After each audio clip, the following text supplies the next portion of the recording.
Wherever you go, whatever you do, throw a little at it. Omax, Vest and Briefs. 2021 திமுக கூட்டணியில் 10க்கும் மேற்பட்ட தொகுதிகளை விசிக தலைவர் திருமாவளவன் கேட்பதாக தகவலானது வெளியாகியுள்ளது. 2021 சட்டமன்ற தேர்தலில் விடுதலை சிறுத்தைகள் கட்சிக்கு 6 தொகுதிகளை ஒதுக்கியது திமுக. 2024 நாடாளுமன்ற தேர்தலில் 2 தொகுதிகளில் தனி சின்னத்தில் போட்டியிட்டு வென்றது விசிக.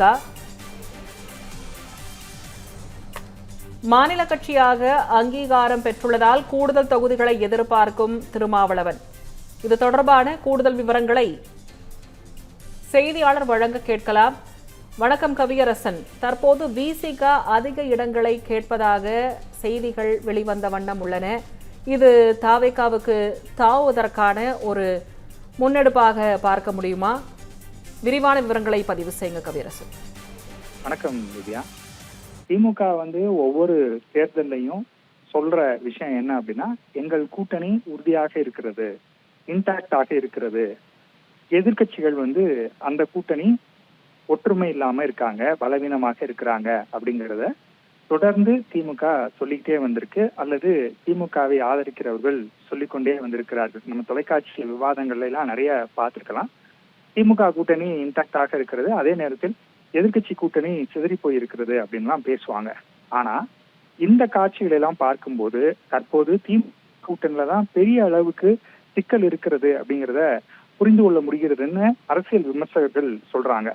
ஏற்கனவே காங்கிரஸ் கட்சி தங்களுக்கு ஆட்சியில பங்கு வேணும், அதிக இடங்களை ஒதுக்கணும் அப்படின்னு சொல்லி ஒரு சிக்கலை ஏற்படுத்தி இருக்கிறாங்க. அவங்கள பொறுத்த வரைக்கும் நாங்கள் கேட்பது நியாயமான கோரிக்கை, எங்களுக்கான இடத்தையும் மரியாதையும் தான் நாங்க கேட்கிறோம்னு அவங்க சொல்றாங்க. இன்னும் விசிக, இடதுசாரிகள், மதிமுக உள்ளிட்ட கட்சிகளும் கூடுதல் தொகுதிகளை கேட்பதாக தகவல் ஏற்கனவே வெளியானது.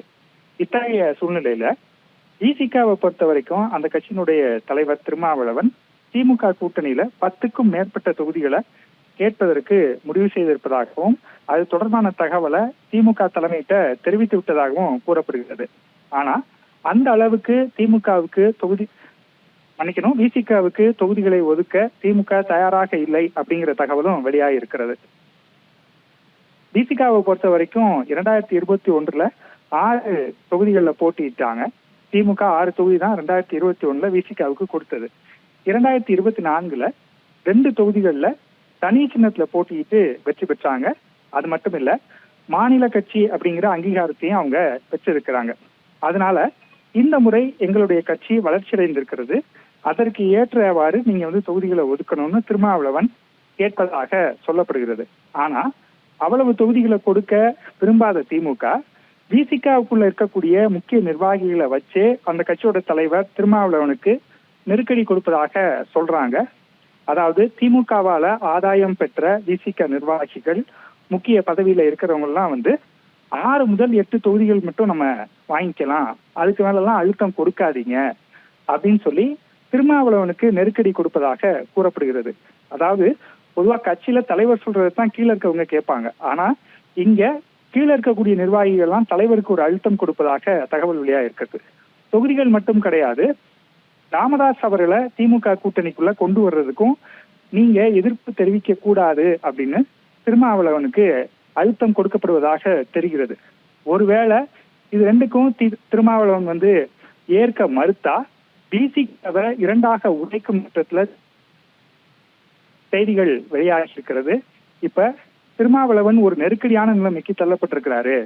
நிர்வாகிகளோட அழுத்தத்தை ஏற்று அதுக்கு தகுந்தபடி குறைந்த தொகுதிகளை வாங்கிக்கிறதா, அல்லது விடாம ஃபைட் பண்ணி அதிக தொகுதிகளை கேட்கும் போது கட்சி உடையாம பாத்துக்கணுமே, அந்த சிக்கலும் இருக்கு அப்படிங்கிற மனநிலையில அவர் இருப்பதாக சொல்லப்படுகிறது.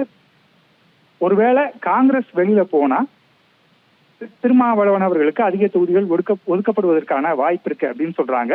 அப்படி இல்லைன்னா மொத்தமாக திமுக கூட்டணியில இருந்து விலகி தாவேகாவை நோக்கி விசிக நகர்வதற்கான வாய்ப்பு இருக்கிறது.